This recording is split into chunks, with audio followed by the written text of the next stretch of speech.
ఒకవైపు చూస్తే కనుచూపు మేరలో నీటి చుక్క కనిపించిన భయంకరమైన ఎడారి.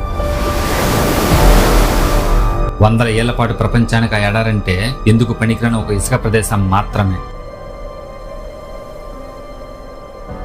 కానీ అదే ఇసుక కింద ఒక మహారహస్యం దాగిందన్న నిజం అప్పట్లో ఎవరికి తెలియదు. ఆ రహస్యం బయటపడిన ఒక్కరోజు, అవును, కేవలం ఆ ఒక్కరోజు భూమి చరిత్రే మారిపోయింది. మీరు వాడుతున్న మొబైల్ ఫోన్ దగ్గర నుండి మీరు ప్రయాణించే బైకు, కార్లు, ఆకాశంలో ఎగిరే విమానాలు, చివరికి ప్రపంచ దేశాల ఆర్థిక వ్యవస్థలు కూడా ఆ ఎడారి కింద ఉన్న రహస్యం పైన ఆధారపడున్నాయి. ఒకప్పుడు ఒంటెల మీద ప్రయాణించిన వాళ్ళు ఇప్పుడు బుర్జ్ ఖలీఫా లాంటి వాటిలో జీవిస్తున్నారు. అసలు ఇసుక సముద్రం కింద దాగున్న ప్రాణాంతకమైన రహస్యం ఏమిటి ఈ రోజు వీడియోలో తెలుసుకుందాం. Let's get into the video.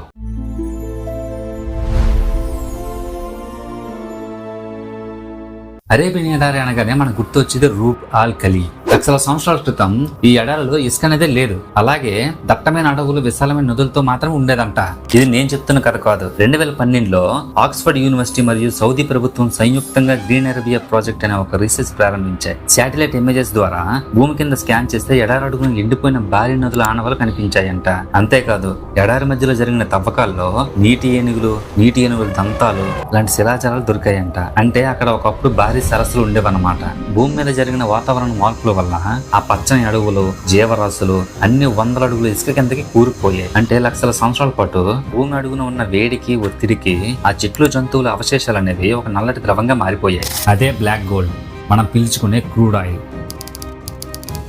1930 కాలంలో సౌదీ అరేబియా చాలా పేద దేశం. వారి ప్రధాన ఆదాయం కేవలం మక్కాకు వచ్చే యాత్రికుల మీదే ఆధారపడి ఉండేది. కానీ ఆ సమయంలో ప్రపంచంలో పారిశ్రామిక విప్లవం అంటే ఇండస్ట్రియల్ రెవల్యూషన్ నడుస్తుంది. మోటార్ వాహనాలు రోడ్డు ఎక్కుతున్నాయి. ప్రపంచానికి ఆయిల్ అంటే ఎంతో అవసరంగా ఉంది. తన దేశాన్ని కష్టాల నుంచి గట్టెక్కించడానికి సౌదీ రాజు అయిన కింగ్ అబ్దుల్ అజీజ్ అమెరికాకు చెందిన స్టాండర్డ్ ఆయిల్ ఆఫ్ కాలిఫోర్నియా అనే కంపెనీకి తమ ఎడారిలో ఆయిల్ దొరికే కాంట్రాక్ట్ ఇచ్చాడు. అమెరికా నుండి మ్యాక్స్ టెనికే అనే జియాలజిస్ట్ తన టీంతో సౌదీ ఎడారిలో అడుగుపెట్టాడు. దమ్మం అనే ప్రాంతంలో ఆయిల్ కోసం భూమిని తవ్వడం మొదలు పెట్టారు. దమ్మంలో ఫస్ట్ ఒక బావి తవ్వారు, ఏమీ రాలేదు. తర్వాత రెండో బావి తవ్వారు, అప్పుడు ఏమి రాలేదు. తర్వాత 3, 4, 5, 6 వందల అడుగులు తవ్వారు, కానీ ఏమీ రాలేదు. కంపెనీకి లక్షల డాలర్ల నష్టం వచ్చింది, కానీ చుక్క ఆయిల్ లేదు. అమెరికాలో ఉన్న కంపెనీ హెడ్ క్వార్టర్స్ కి కోపం వచ్చింది. ఇక ఆపేయండి, అక్కడ ఆయిల్ లేదని టెలిగ్రామ్ పంపారు. కానీ మ్యాక్స్ టెనికేకి ఎడారి కింద ఆయిల్ ఉందన్న బలమైన నమ్మకం ఉంది. ఆయన రిస్క్ తీసుకుని 7వ బావి తవ్వడం మొదలు పెట్టాడు. నెలలు గడిచాయి. 1000 అడుగులు తవ్వాడు, 3000 అడుగులు తవ్వాడు, 4000 అడుగులు దాటింది. అయినా ఏమీ లేదు. అందరూ ఆశలు వదులుకున్నారు. కానీ అప్పుడే ఒక అద్భుతం జరిగింది. అదే మార్చి 3, 1938. భూమి కింద సుమారు 4720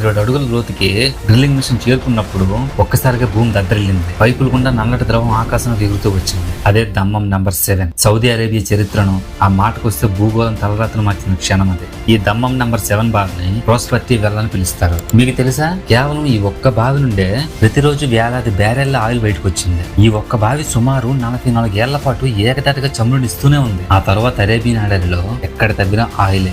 1948లో అయితే వాళ్ళకి ఒక జాక్పాట్ తగిలింది. అదే గవర్ ఫీల్డ్. ఇది ప్రపంచంలోనే లార్జెస్ట్ ఆయిల్ ఫీల్డ్. దీని సైజ్ ఎంత అంటే మన ఇండియన్ స్టేట్స్ అయిన గోవా, సిక్కిం కలిపినా దీనికంటే చిన్నగానే ఉంటాయి. ఇక్కడ నుండి ఇప్పటి వరకు 80 బిలియన్ బ్యారెల్స్ కి పైగా ఆయిల్ ను బయటికి తీశారు. ఎప్పుడైతే ఆయిల్ బయటపడిందో ప్రపంచానికి అరేబియన్ ఎడారి ఒక కింగ్ గా మారిపోయింది. అమెరికా లాంటి సూపర్ పవర్ దేశాలు కూడా ఆయిల్ కోసం గల్ఫ్ దేశాలతో స్నేహం కోసం క్యూ కట్టాయి. అయితే అమెరికా కంపెనీలు, సౌదీ ప్రభుత్వం కలిసి ఆర్మికో అంటే అరేబియన్ అమెరికన్ ఆయిల్ కంపెనీని స్థాపించాయి. ఈ రోజు ప్రపంచంలోనే అత్యంత విలువైన మోస్ట్ వాల్యుబుల్ కంపెనీలలో ఆర్మికో కూడా ఒకటి. అలాగే 2వ ప్రపంచ యుద్ధంలో మిత్ర రాజ్యాలు గెలవడానికి ప్రధాన కారణం మిలిటరీ ట్యాంకులకు, విమానాలకు అవసరమైన ఇంధనం అంతా కూడా అరేబియా నుండి వెళ్లటం. ఆ ఒక్క అన్వేషణ ఎడారి దేశాల రూపురేఖలను మార్చేసింది. గొర్రెలను కాసుకునే వాళ్ళు ఏవియేషన్ రంగాన్ని స్థాపించే స్థాయికి దిగారు. దుబాయి, అబుదాబి, రియాద్, దోహి లాంటి నగరాల్లో బంగారంతో మెరిసిపోతున్నాయి. కానీ మనందరికీ తెలుసు, నేచర్ కంటూ ఒక రూల్ ఉంటుంది. ఏదో ఒక రోజు ఎప్పుడైనా సరే ఏదైనా సరే అంతం అవ్వాల్సిందే. భూమి కింద ఉన్న ఆయిల్ ఎప్పటికీ అలానే ఉండదు. రాబోయే 50-60 ఏళ్లలో ఆయిల్ నిల్వలు అయిపోవచ్చు, లేదా ప్రపంచం మొత్తం ఎలక్ట్రికల్ వెహికల్స్ అంటే గ్రీన్ ఎనర్జీ వైపు మారిపోవచ్చు. ఇది ముందే ఊహించిన అరబ్ దేశాలు ఇప్పుడు ఆయిల్ మీద ఆధారపడకుండా టూరిజం టెక్నాలజీపై అడుగులేస్తున్నాయి. దీనికి సౌదీ అరేబియాలో కొడుతున్న NEOM the line city best example. So ఇది ఫ్రెండ్స్, ఓన్లీ ఇసుక మాత్రం ఉందనుకున్న ఎడారి ప్రపంచాన్ని మొత్తం శాసిస్తుంది. అయితే దీనిలో మీకు ఇంట్రెస్టింగ్ అనిపించే ఫ్యాక్ట్ అయితే కింద కామెంట్ చేయండి. అలాగే ఈ వీడియో మీకు ఇన్ఫర్మేటివ్ అనిపిస్తే ఒక లైక్ చేసి ఇప్పుడు మన అకౌంట్ని ఫాలో అయిపోండి. అలాగే మీ ఫ్రెండ్స్ కూడా షేర్ చేయండి. మళ్ళీ ఇంకో ఇంట్రెస్టింగ్ వీడియోతో మళ్ళీ కలుద్దాం. అంతవరకు సెలవు.